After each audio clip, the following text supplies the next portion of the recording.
안녕하세요. 이번 시간에는 우리 2022학년도 6월달 고등학교 2학년 모의고사의 35번에 대한 또 경제에 관련되어 있는 그런 또 내용이 되겠는데, 또 재밌을 거니까 잘 읽어보도록 하겠습니다. 봅시다.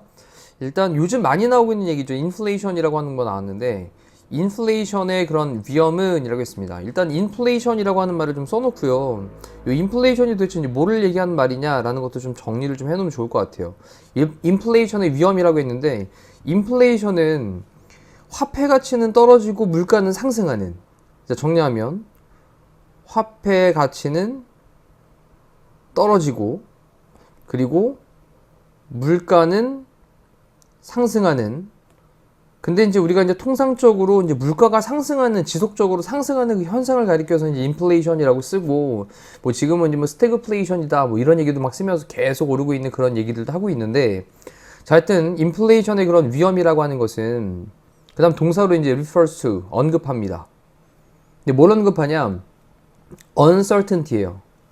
certainty라고 하는 건 이제 확실성이고, 여기 uncertainty는 이제 불확실성이죠. 불확실성. 이런 것도 좀 이제 키워드로 좀 잡아놓고.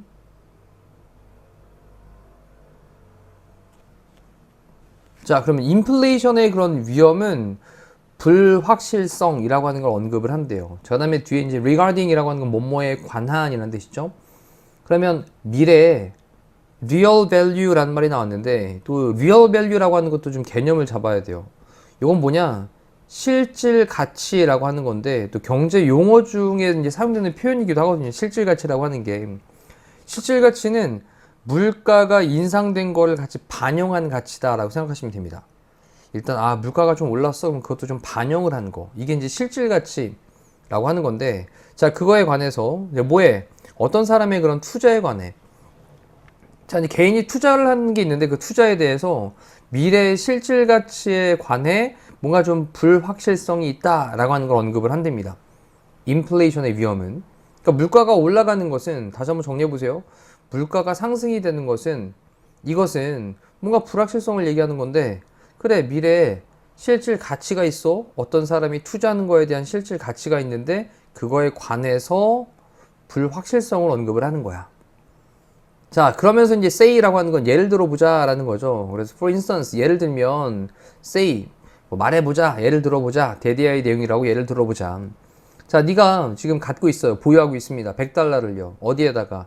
뱅크 어카운트에다가, 은행에다가, 은행 계좌에다가. 어카운트는 계좌죠. 근데 이제 어떤 계좌냐면 has no fees. 이 fee라고 하는 게 요금인데, 이제 no fee니까 이제 뭐냐면 수수료가 없는 그러한 은행 계좌에다가. 자, 그리고 accrue라는 말이 누적되다 라는 말로 사용된 말인데, 누적되다, 생기다라고 이제 정리되어 있으니까. 이제 누적돼서 생기는 게 no interest를 했는데, interest라고 하는 건 또 이자죠, 이자. 그러면 이자도 이제 생기지 않는 그러한 은행 계좌에다가, 다시 한번, 수수료도 없고 그 다음에 이자에 대한 것도 없게 생기는 그런 은행 계좌에다가 100달러를 지니고 있다 라고 하는 것을 한번 예를 들어보자. 자, 만약 left, 남겨지게 되는 거죠. 뭐 EDS 정도가 생략되어 있다고 보시면 될 것 같아요. 수동태로 썼는데, 잠깐 여기서 하나 말씀드리면, 이 live라는 동사의 특성이 또 있죠. live 다음에 목적어 다음에 뒤에 목적격 보호로 형용사를 쓰는데, 이 목적어가 문장의 앞으로 가면 이 live는 당연히 수동태로 바뀌면서 이제 BPP 형태로 바뀌겠죠. 그러면 목적어가 앞으로 갔으니까, 자, 이제 앞으로 가는 건 이제 주어가 될 것이고, 이 목적어가 앞으로 가는 건 이제 주어가 될 것이고, 그 다음 BPP가 되면서 left가 되는데, 그럼 이렇게 이제 수동태 형태가 사용되면 뒤에는 목적격 보호로 형용사가 따라 붙어야 될 겁니다. 그럼 요거 좀 잘 보자고, 형용사. 그럼 여기 이제 left라는 단어가 이제 PP 형태로 쓰였으니까 이거 잘 주목을 해두시고, 그런 다음에 뒤쪽에 보면 여기 untouched라고 하는 게 형용사로 쓰였네요. 이렇게. 그럼 터치되지 않는 거니까 그냥 그대로 내버려 두는 거죠. 그래서 만약 터치되지 않은 상태로 내버려 두게 된다면, 여기까지 끊고, 그러면 will always be, 항상 있을 건데요. 100달러가 있을 거예요. in the bank account에는, 그 은행 계좌에는 100달러가 항상 있겠죠. 이자도 없고 그냥 수수료도 없으니까 100달러 넣으면 그냥 100달러 계속 있을 겁니다. 자, 이렇게 이제 인플레이션에 관련돼서 뭔가 그것을 경제적인 상황에서 내가 은행에다 100달러를 좀 투자하는 거랑 똑같은 개념으로 보고 있는 거예요. 자, 그러면서 이제 내용 갑니다. 만약 네가 keep 보관을 한다면 그 돈을 그 은행에다가 for a year 1년 동안 보관을 한다면 그런 다음에 콤마 찍고 during which라는 전치사 플러스 관계대명사 썼으니까 도 중요하게 체크해놓고 전치사 플러스 관계대명사. 그럼 이 which는 앞에 있는 1년이라는 말을 대신 맞는 말이 되겠죠. 그럼 1년 동안 그 해 동안 인플레이션은 물가 상승은 100%가 되었다라고 한다면 자, 일단 예를 들어 가지고 내가 만약에 은행에다가 지금 내가 이제 그 돈을 100만 원을 갖다 넣는 거예요. 이렇게 지금 100만 원 딱 넣어놨어요. 근데 그 기간 동안에 물가 상승이 100%가 됐다는 얘기는 물가가 100만 원짜리던 게 200만 원이 됐다는 얘기입니다. 100만 원짜리가 얼마가 됐다고요? 200만 원짜리가 된 거예요. 이제 100%가 인상이 됐으니까. 됐죠? 자, 이렇게 이제 100%가 인상이 됐다. 물가 상승이 100%다 라고 한다면 자, 너는요 still got 100달러를 여전히 갖고 있긴 하겠죠. 100달러를 여전히 갖고 있긴 해요. 근데 only now 단지 지금 만약 네가 take it out 그것을 take out 했으니까 꺼내는 거니까 뭐 인출하다 정도 보면 되겠죠. 돈을 갖다가 인출을 한다면 그리고 put it in 그것을 넣는데 어디다가 너의 지갑 안에다가 넣는다면 자, 돈 빼가지고 지갑에 넣는다면 너는요 will only be able to purchase 단지 구매를 할 수 있을 건데 자 이제 half the goods 그랬으니까 그 물건의 절반만 이때 또 체크할 게 뭐냐면 어순인데요 half라는 동사는 half라는 단어는 half 더 명사의 어순을 쓰니까 더 half 명사 아닙니다 더 half 명사 아니고 half 더 명사라고 어순을 좀 기억을 해놓고 그러면 그 물건의 절반만 구매를 할 수 있겠죠 네가 뭐 할 수 있었던 could have bought 구매를 할 수 있었던 1년 전에는 구매를 할 수 있었던 물건의 절반만 구매를 할 거야. 자, 내가 100만 원 있었는데 100만 원짜리 노트북을 사려고 했는데 이 100만 원짜리 노트북이 물가 상승률이 100%가 되면서 200만 원이 됐단 말이죠. 그럼 1년 전에는 당연히 100만 원짜리 살 수 있었는데 1년 동안 은행에 넣어놨다가 다시 1년 뒤가 됐는데 보니까 200만 원이 돼버렸는데 그럼 절반밖에 못 사겠네. 200만 원의 절반밖에. 그쵸? 네. 자, 이렇게 좀 이해를 하신 다음에 그리고 in other words 다시 말해서 만약에 인플레이션이 물가 상승이 increases 증가를 한다면 faster than 더 빠르게 증가를 한다면 the amount 양보다 뭐의 양보다 이자의 양보다 어떤 이자인데 네가 earning 벌고 있는 그 이자 또는 뭐 이제 interest는 뭐 이자도 되고 이득도 됩니다. 그래서 네가 벌고 있는 earning 벌고 있는 이자의 그 양보다 더 빠르게 증가를 한다면 그러면 이것은요 will decrease 감소시킬 거예요. 뭐를 구매력을 구매하는 힘을 구매력을 너의 투자에 대한 over time 시간이 지나면서 그럼 시간이 지나면서 너의 구매에 대한 구매력 그렇지 너의 어떤 투자에 대한 구매력 이것을 감소를 시킬 겁니다. 자 정리해 볼게요. 만약 너의 인플레이션이 물가 상승이 그 인플레이션이 증가를 한다면 네가 은행에다 넣어가지고 이자 받는 그 양보다 더 빠르게 증가를 한다면 그러면 뭐 할 거다? 감소할 거다. 물건 살 수 있는 구매력은 감소할 거다. 자, 옆에 선생님이 설명드렸던 거랑 똑같은 겁니다. 지금 이제 100만 원짜리 노트북을 1년 전에는 살 수 있었는데 이렇게 1년 전에는 살 수 있었는데 근데 1년 후가 되면서는 그럼 전후가 되면서 이제 100만 원짜리가 200만 원으로 물가 상승이 됐기 때문에 그러니까 이제 내가 물건을 살 수 있는 구매력은 당연히 뭐 하는 거예요? 디크리스 하겠죠. 감소하겠죠.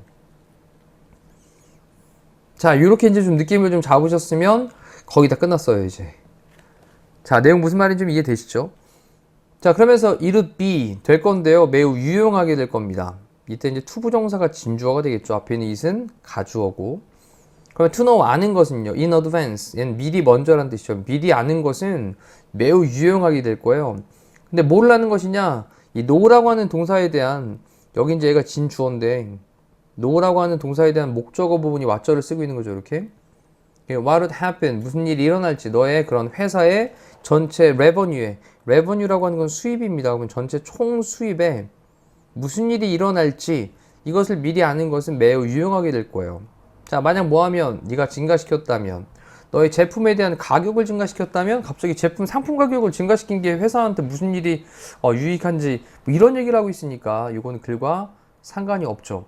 자, 이쪽에서 얘기했던 건 뭐였습니까? 인플레이션, 물가가 상승하게 됨에 따라서 어떤 투자를 했을 때 그 투자금이 어떤 실질 가치를 반영을 하면 뭔가 조금 떨어지는, 감소되는 그런 효과에 대한 것들을 얘기를 하고 있는데 상관이 없는 문장이니까 일단 좀 제외시켜 놓고요. 읽어만 보고 제외시켜 놓고 마지막을 좀 정리를 해볼게요. That's why, 그것이 바로 이유입니다.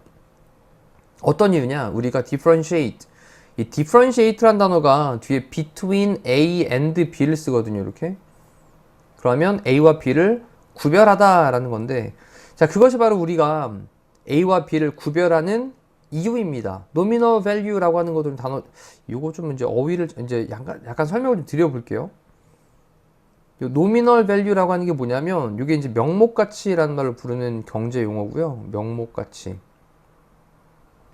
그 다음에 여기 이제 real value는 아까 처음에 이제 시작할 때 언급을 드렸던 실질 가치라고 하는 건데, 요거 설명을 좀 잠깐 좀 드려볼 테니까 좀 이해를 하시면 조금 더 이제 유용할 것 같아요. 이 명목가치라고 하는 건 어떤 개념이냐면 물가가 반영되지 않은 가치요.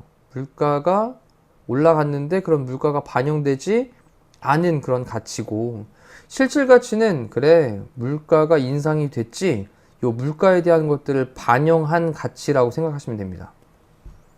자, 이제 그러면 이 명목가치랑 실질가치가 무슨 얘기야? 물가를 반영하고 물가를 반영 안 했다는 게 무슨 말이야? 요걸 잠깐 좀 설명을 드려보면, 자, 예를 들어서 만약에 급여가 내가 100만 원이라고 생각을 해볼게요. 자, 월급을 100만 원을 받아요.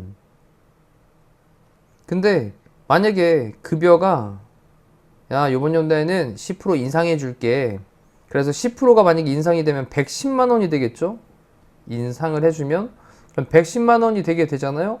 그러면 요거는 그래 나 110만 원 받으니까 얘는 명목가치가 되는 거예요. 그냥 명목가치로 난 110만 원을 받은 거예요. 이렇게. 자, 잠깐 이해를 해두시면 나중에도 이제 경제생활을 해나가는데 이제 크게 도움이 될 거니까 또 기본적으로 알아야 되는 개념이니까요.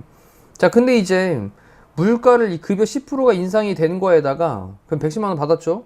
근데 거기다가 뭐가 이제 결합이 되냐면 이번에는 물가가 반영이 돼서 물가가 10%가 그 기간 동안에 인상이 된 거예요, 또. 그 물가가 10%가 인상이 되었다면 그러면 실질적으로 내가 110만 원을 받았지만 그 110만 원을 받은 것은 얼마의 가치? 결국 물가 반영을 뺀 100만 원의 가치가 되는, 요거는 이제 무슨 가치가 되냐? 요거는 실질 가치라는 게 되는 거예요. 자, 좀 이해가 되셨나요? 그래서 우리가 이제 실질가치, 명목가치 이런 걸 차이를 두고 은행에다 돈을 넣는 게 과연 이자가 2% 붙는데 그게 날 것이냐. 지금 뭐 이자보다도 물가 상승률 올라가고 있는 것들이 너무나도 크게 지금 5점 몇 %까지 넘어갔기 때문에 과거 1년 전에 비해가지고 2.7%였다가 지금 2022년도를 지나면서 5.4%를 향해서 넘어섰고요. 뭐 더 6% 이상까지도 물가 상승이 올라갈 거다 이런 얘기까지 나오고 있는 상황이니까 아무래도 조금 그런 경제적인 부분들에 대한 것들이 이번 소재로 등장을 하지 않았나라는 생각이 좀 되어집니다. 자, 이상으로 우리 이제 35번의 흐름과 관계없는 문장을 살펴봤는데 또 이제 보시면서 다시 한번 또 읽어보시고요. 내용 정리 다시 한번 해보시면 또 도움될 지문이니까 꼼꼼하게 정리해 보시죠. 고생하셨습니다.